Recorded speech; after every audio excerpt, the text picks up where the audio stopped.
Type shit. Rappers took to short their careers with One Mistake by Patrick CC. There's a lot of motherfuckers that short their career with one mistake. 6ix9ine. Who else? I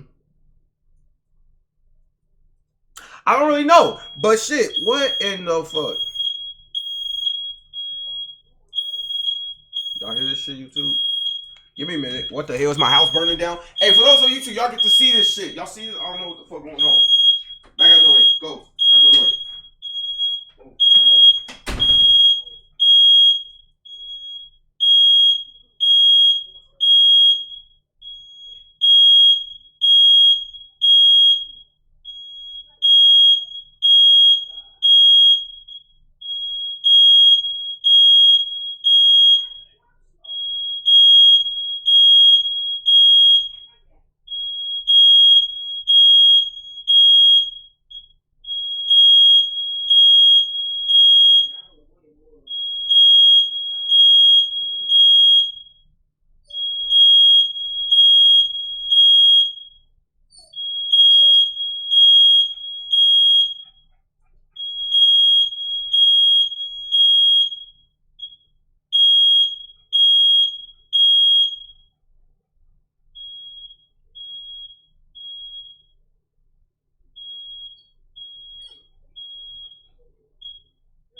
Oh my god, I do not know what the fuck just happened.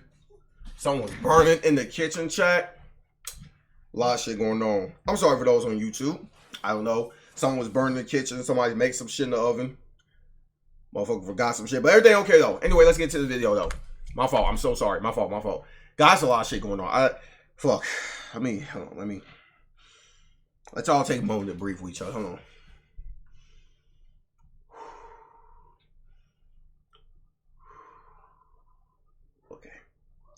I'm good. Okay, let's get it. A successful rap career is extremely hard to obtain, yet very easy to destroy. One mistake, one bad album, one tweet could start a ripple effect that leads a rapper to fade into irrelevance. Today we are going to look at the stories of rappers whose careers dwindled for reasons they likely could have prevented, starting with Superstar Pride, a rapper who had the I remember this nigga. He went viral for that little shag in the back of his head. Fastest and most ironic rise and fall of all time. Many of you heard Superstar Pride briefly in 2023 when his song Painting Pictures went viral. Yeah. However, it wasn't necessarily viral for the song, but rather his obscure mullet-style haircut. The crazy part about this track is that it was originally uploaded in 2020 and went unnoticed. Really? Don't worry, you raised the... Then 2 years later, when he uploaded the live mic performance video to Painting Pictures, it also fell on deaf ears. It wasn't until 5 months after the music video dropped, February of 2023, that Pride casually created a TikTok, posted the music video snippet, and it blew up. The first clip he posted got 10 million views. The second one did over 40 million views. Bro got the Sonic haircut. Bro looked like he got screamed at. Bro's haircut was 50% off. Like, all you niggas say, bro, goddamn, I don't fucking use that word. Nobody was talking about the song, just his hair. Then a viral trend emerged of people imitating his video with something ridiculous taped to the back of their head, which could not be outdone when someone managed to get an entire airplane strapped to their head. The opening line, "Mama, don't worry," was also getting stuck in people's heads. Mama, don't worry, you ain't a gangster, I'm a survivor. Which led to the song amassing 160 million streams on Spotify and over 30 million on YouTube. Painting Pictures shot up to number 25 on the Billboard Hot 100, and every major label got into a bidding war trying to sign him, but he sided with Steve Stout and his independent structured music label, United Masters. And he wanted like $5 million from a label, and when they didn't give him $5 million, they offered him $3 million. He's like, if it ain't $5 million, I'm not signing it. I'm like, what? Pride let his ego get the best of him, refusing $3 million. You know how fucking mad this makes me? Cause a lot of niggas with dead ass on my brother killed to be in this nigga position. So I mean, just cause it ain't $5 million, you said fuck that. Like you in this bitch running shit. And now you fucked up your own career. Congratulations, my nigga. For wanting $5 million. 3 weeks after refusing the record deal, he was arrested for murder. A Mississippi rapper is charged with murder in Panola County. 20-year-old Kadarius Pride, known as Superstar Pride. The victim, Marcus Wheatley, was Pride's barber, likely responsible for his signature hairstyle. Wheatley's grandmother said Pride stormed into their house and gunned him down in the backyard. That's crazy. Nigga was tired, people make fun for that haircut. He's like, I'm finna go kill my motherfucking barber. Currently, Pride is being held without bond and doesn't have a trial set. Nobody knows what happened or why it happened. But a rapper going viral for his ridiculous haircut in February, then allegedly murdering his barber a few months later after denying $3 million oh my god, that's so fucking crazy. That is actually insane. That's insane. Most insane self-sabotage I have ever seen. And if you thought Pride's story was a poetically ironic form of self-sabotage, meet Chance the Rapper, who once famously said, "I met Kanye West." Oh yeah, I met Kanye West. I'm never going to fail. What's the last time you heard shit about Chance the Rapper, people? Me personally, I don't listen to Chance the Rapper. Even when he was like hot and popping, I don't listen to Chance the Rapper. You feel me? But it's just kind of crazy though. Damn, niggas, I'm never gonna fail. Well, I mean, shit, you know. I am never going to fail, but still managed to fail. Chance the Rapper's 2013 mixtape, Acid Rap, was universally praised by hip-hop fans. His raspy voice and sprinkle of soul combined with his youthful, positive energy made this project a masterpiece. Tracks like Cocoa Butter Kisses and Favorite Song have aged like fine wine. But Chance was in no rush to capitalize on his buzz. He worked on his next mixtape for 3 years. He had the whole city of Chicago rooting for him and garnered— Yeah, my nigga from the rack. I think my nigga from fucking Face World too. I think he from 79th.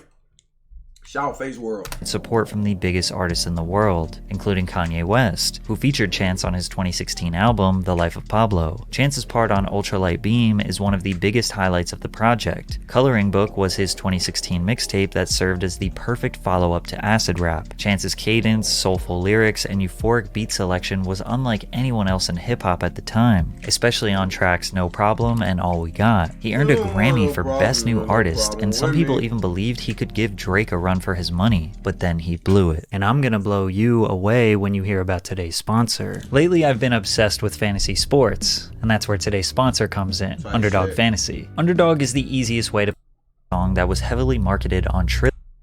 It makes the NFL even more interesting for me, so rep your team and make your picks with Underdog. Starting with a track called Groceries, a corny TikTok song that was heavily marketed on Triller to capitalize on the "whoa" dance craze. The song went viral, but when fans criticized it on Twitter, his responses would put a nasty stain on his reputation. People have different tastes and that's fine, but the way you're talking to fans who have been with you since 10 days is disappointing, and that ego reflects on the quality of your newest music. Eat it. You are a spoiled child who thinks artists are making music for you. I never intended for you to find or like anything I made. If I knew you existed, I would have tried my hardest to keep you from being able to enjoy it. Now go eat it. Damn! Then Chance over and over again told the fan to eat it. This interaction was a far cry from the positive and wholesome Chance the Rapper fans loved. Then he dropped his debut album, The Big Day, on July 26, 2019. The Big Day was a reference to his wedding day, which he was planning during the creation of this album. Chance mentions his wife and family over 20 times on the record, which became a huge meme. And while his intentions were pure, the album simply was not good. I am genuinely feeling like a strong 0 on this record. Fans hated the project as well, and were quick to let him know. On Twitter, Chance would block anyone who poked fun at him or said anything negative about the album. With the influx of hate, he responded with extreme measures. I'm getting this crazy feeling that people want me to end it. These desperate tweets combined with his lazy album would lead to him canceling his 32-city arena tour, saying that he was instead going to focus on spending time with his family, which again sounds understandable, but it was a lie. The tour was actually canceled due to, quote, historically low ticket sales. According to his now ex-manager Pat Corcoran, Chance fired his manager, then blamed him for fan disappointment in The Big Day and underwhelming fan support for its associated tour. Corcoran would go on to file a lawsuit in November of 2020 against Chance the Rapper for breach of contract, stating that he is owed over $2.5 million in reimbursed expenses for supporting and promoting Chance's career, an additional $3 million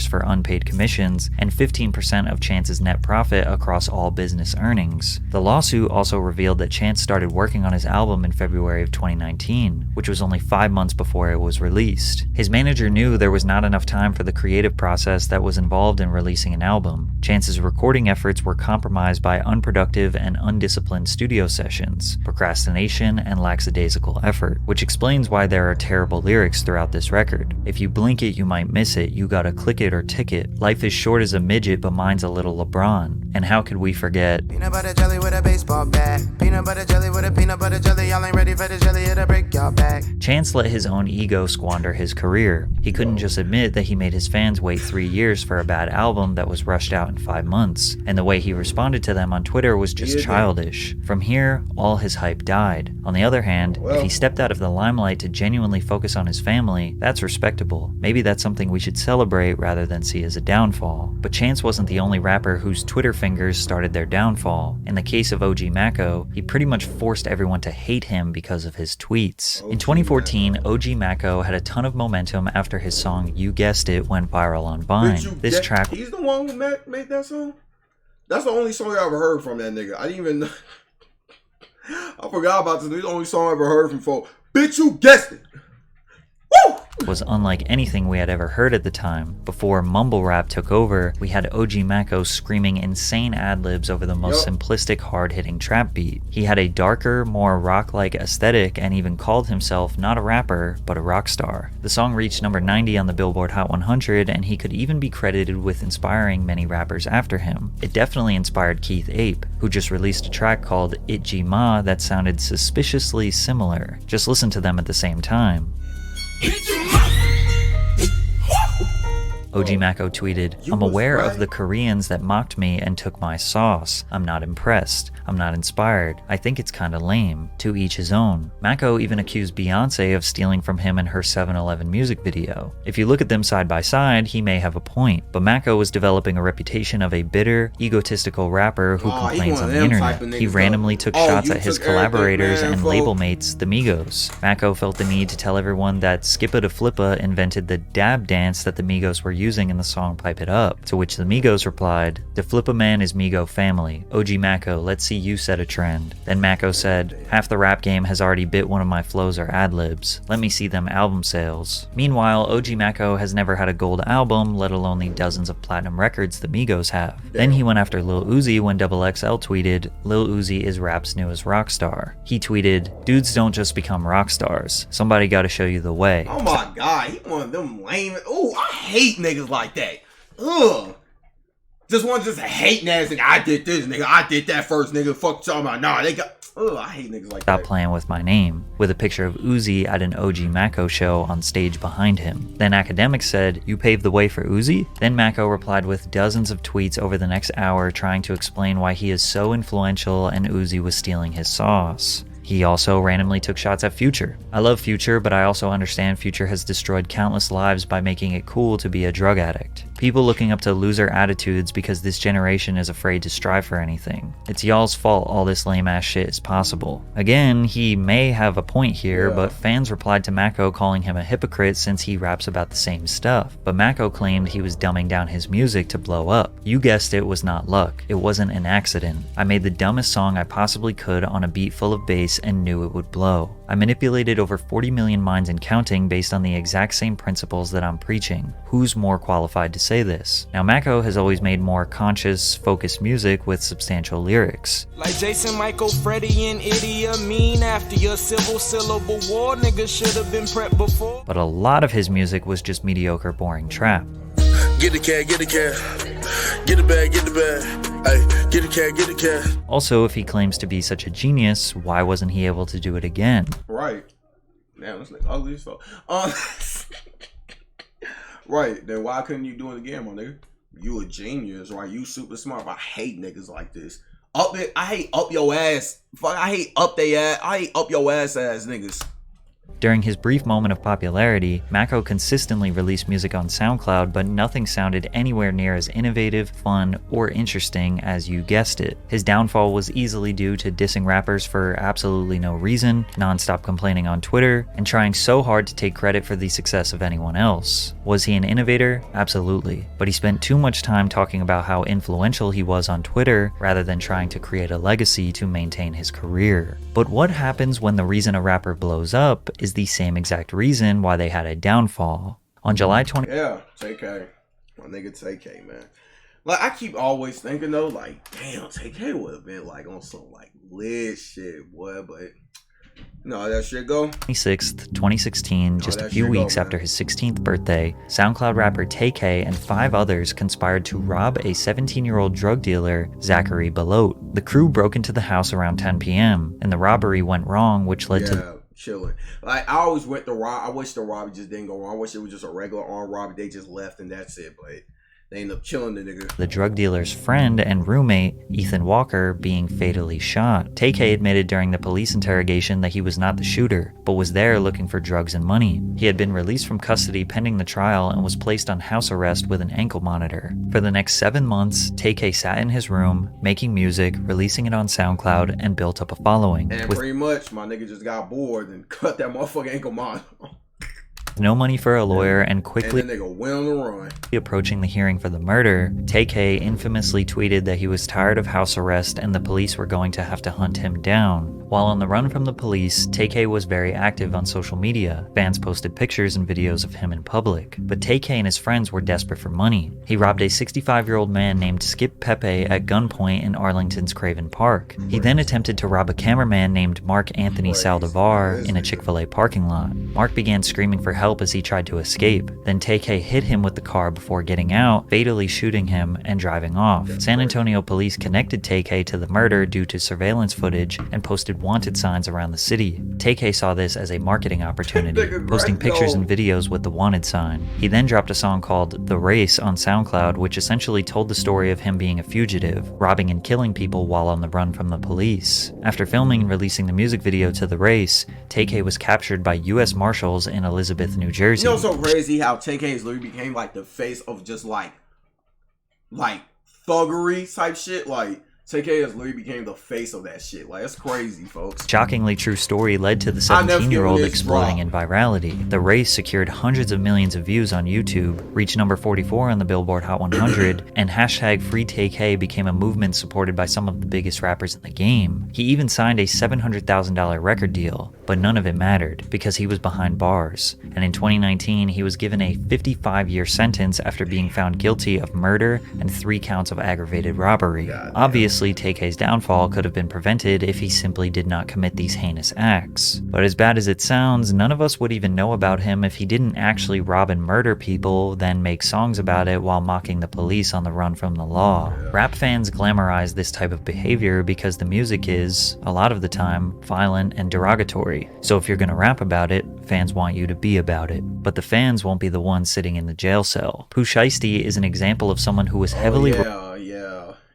Shiesty too. And when was Shiesty supposed to be getting out, like, a year? He supposed to be getting like in a year or two, right? rewarded for his violent music. His song Back in Blood, featuring Lil This Durk, nigga was shiesty essentially a for song real about about everything he killing rap your about. That nigga enemies. really is. This track would reach number 37 on the actually Billboard be Hot for real, 100 yeah. and secured himself as a promising new talent in hip-hop. But at this peak of his new career, he got arrested. Pooh Shiesty and his crew were at the King of Diamonds strip club in Miami, Florida. Allegedly, Shiesty had money taken from him, which led to major commotion in the club. Security acted accordingly And then the nigga shoot the club up. Yeah, I remember this. See, he shot the club up, right? Hey, this nigga, yo. and escorted Pooh Shiesty out of the club, but he forced his way back into the club and accidentally fired a handgun at a working security guard. Pooh Shiesty turned himself in on June 8th, 2021, and had his hearing the following day, where he would be denied bond. He would later be sentenced to 5 years and 3 months in prison on April 20th, 2022. He could have easily just left the club and let others go handle the money situation, but maybe he felt the need to live up to his Back in Blood lyrics. I got my own fire, don't need security in the club. If you haven't noticed, rappers and shooters hey, for all the fans, hey, yo, I mean, at least he living we rap about. Don't y'all like that shit? Y'all goof ass. shootings seem to be a very common trend that leads to their downfall. Tory Lanez is no different. However, many people still question if he is actually guilty of being the shooter. In 2020, Tory Lanez was at the peak of his career. His feature on Jack Harlow's What's Poppin' reached number 2 on the Billboard Hot 100 while objectively being the best verse. His album, The New Toronto 3, debuted at number 2 on the Billboard 200. He broke the record for the most live viewers in an Instagram Live during his quarantine radio show during the pandemic. However, on July 12, 2020, he was arrested on a felony gun charge while out with Megan Thee Stallion after attending a small party at Kylie Jenner's house. The public was also informed that Megan had cut her foot on broken glass. Then 3 days later, she changed her story to say that she was shot in the foot. Then 1 month later, she said this. Yes, this nigga Tory shot me. You shot me. And you got your publicists and your people going to these blogs lying and shit. Stop lying. Social media immediately took Megan's side. Tory remained silent about the allegations, but responded with lyrics on his album Daystar. How the fuck you get shot in your foot and don't hit no bones or tendons? How the fuck your team is trying to paint me as a whole menace? Delusional, like how that 1942 from Kylie house still got you talking crazy, as well as also rapping about why he hasn't been nearly as vocal as Meg. Think I'm finna talk about an open case for some likes? Tory Lanez was charged with 1 count of assault with a semi-automatic firearm and 1 count of carrying a loaded unregistered firearm in October of 2020. Although Tory claimed he was being blackballed by the music industry, his career continued to thrive. He released 4 albums independently, which would all garner hundreds even with all that controversy, Tory Lanez was not blackballed at all.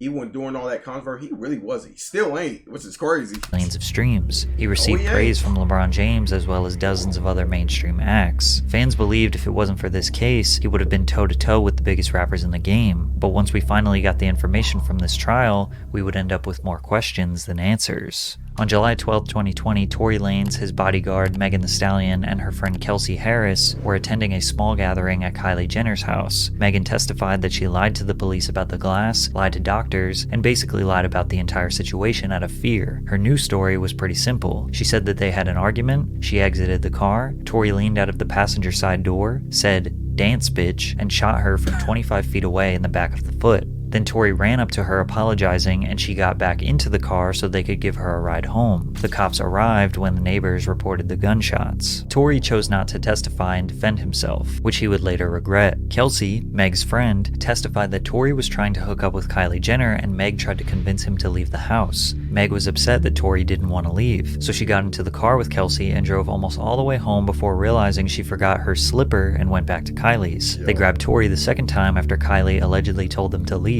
In the car is when Tory admitted that he and Megan had been in a romantic relationship. Kelsey was shocked because Megan was the one who hooked up Tory and Kelsey in the first place. Kelsey also admitted that this was not the first time Meg had... I never even really paid attention to this trial because again, even right now, I still don't give a fuck. I don't care. I wasn't there. I don't know what happened. None of y'all was there. Y'all don't know what the fuck happened. Y'all could say, oh, Megan's right, Tory right. In the day, you won there. You don't know what the fuck happened. I don't know. I just don't give a fuck. Backdoored her when it came to men. Now we have a love triangle. and this is how the argument started. But Kelsey pleaded the fifth when it came to speaking about anything regarding the gun or shooting. The government offered her immunity, so she couldn't be charged with any crime even if she admitted to it. She still refused to speak. There was one witness, Sean Kelly, who saw the altercation from his balcony after being awoken by the arguing. Sean said he witnessed Kelsey get out from the back seat, open the front passenger door, and start physically fighting Megan in the front seat. He also said that the muzzle flash from the gun was closest to Kelsey. Much of his testimony was ignored because he couldn't identify the people by name since it was dark. He only said big man, small man, and 2 women. Nobody admitted to hearing the words dance bitch besides Megan. There was gunshot residue on Kelsey's hands and Tori's hands. Also after this night, Kelsey and Megan stopped being friends after being best friends for 7 years. When Tori was initially jailed, he called Kelsey and apologized multiple times to her. I know she's probably never ever gonna talk to me ever again, but bruh, I just want you to know, I was just so drunk. I don't even know what was going on. I'd never do some shit like that. Regardless, that's not gonna make anything right, and that's not gonna make my actions right. But I'm deeply sorry for that.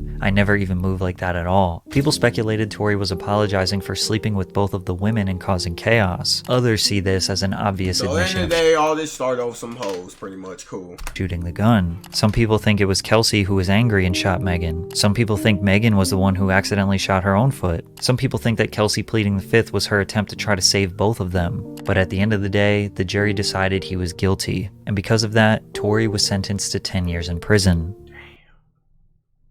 Damn, sorry.